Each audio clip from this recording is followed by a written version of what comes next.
Hi, Pastor Kevin here. Welcome to Thursday's Advent for Everyone video. I was struck today by that last sentence, just like N.T. Wright was, of the passage that says, "The world will hope in his name." The world will hope in his name. Those are powerful words about this servant that Isaiah describes, and Matthew takes great comfort and also makes sure that his Jewish audience knows that this Jesus is indeed that same servant. I was struck by this idea of this servant of Yahweh who he talks about and the way in which this servant is going to operate. You know, we have that passage from Mark that says a son of man didn't come to be served, but to serve.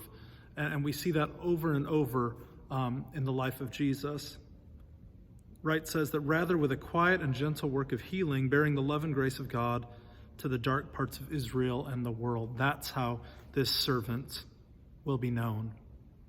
And I found it really striking on page 81.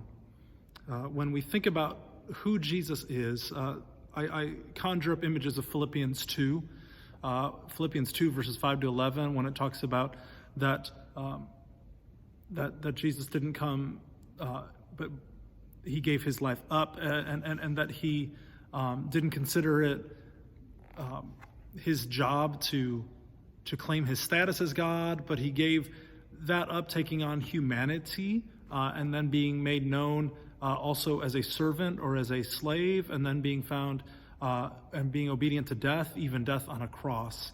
And so Paul plays with that image, and I think this phrase that N.T. Wright uses on page 81 when he says, "But that's not the servant's way." So he says, those who shout loudest get obeyed the soonest, but that's not the servant's way.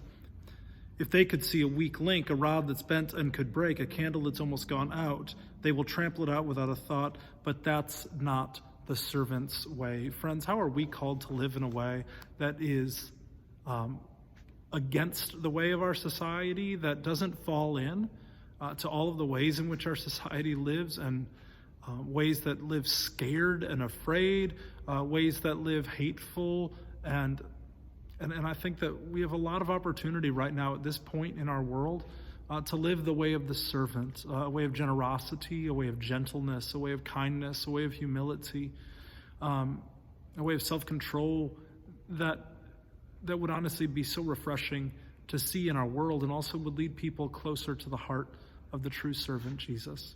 God bless you today. Amen.